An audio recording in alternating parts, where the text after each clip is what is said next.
Last time we looked at those three numbers, how many standard deviations we need to go out from the mean in order to catch a particular percent of the population. Let's look at a couple applications. Go back to IQs, not because they're important, because the numbers are easy. We know IQs are normally distributed with a mean of 100 and a standard deviation of 15. So suppose I wanted to capture 95% of the population between two IQ scores.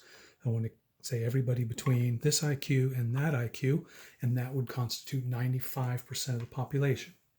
Well, let's take a look. We know we're going to go down some distance from the mean and up from the mean. So we start with 100, go down, go up. And we looked at last time, in order to catch 95%, we needed to go 1.96 standard deviations up and down from the mean. So if we do 1.96 times 15, that tells us how far we have to go. We subtract that, we'll get our lower score. And if we add 1.96 times 15, we'll get our upper score. Okay? That's just calculator work. 100 minus 1.96 times 15, and we get 70.6. And if we go back, remember, if you hit second entry, you get your original calculation back, and you can just change that to a plus instead of having to type all the numbers in again. And we get 129.4. Okay, so 95% of the populations have IQs between 70.6 and 129.4. Suppose we wanted to get 99%. Right? We want 99% of the population. The number for that was 2.58. We need to go out 2.58 standard deviations from the mean. And that's the only part that changes, is how many standard deviations. The mean's the same, the standard deviation's the same. We just need to go out farther. So we need to go 2.58 standard deviations from the mean. And that's going to give us some slightly different numbers. We'll go 100 minus 2.58 times 15 for our standard deviation. That gives us 61.3. And same thing, but with a plus,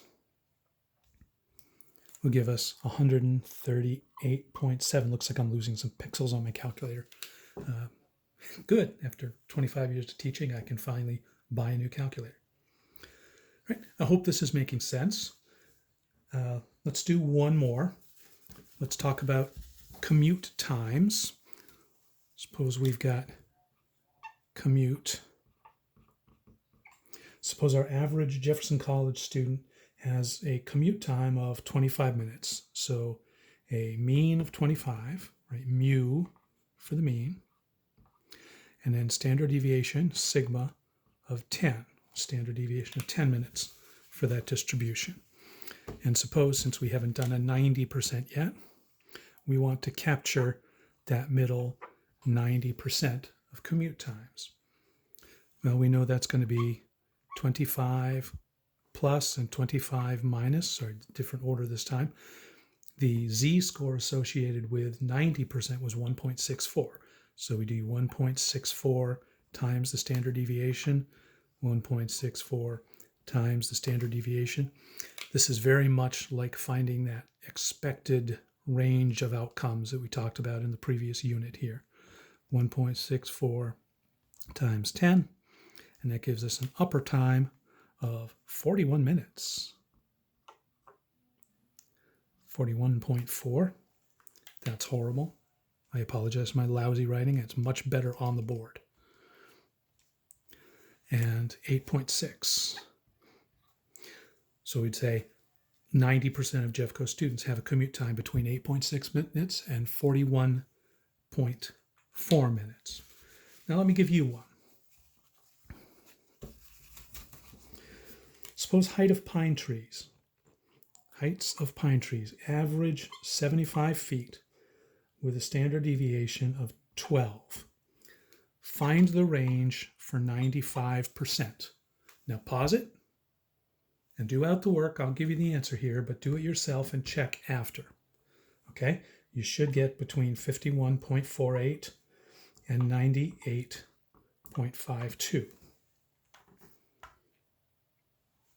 All right? If so, good. If not, go back and figure out what you did wrong. Suppose we've got foot-long subs. We're going to talk about those a lot this chapter, and we've talked about them in class also.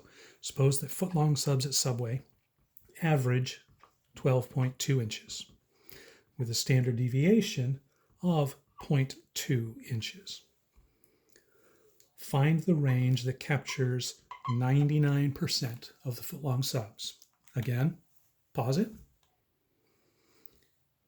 You should get between 11.684 and 12.716. If not, go back and figure out where your problem is. I will see you next time.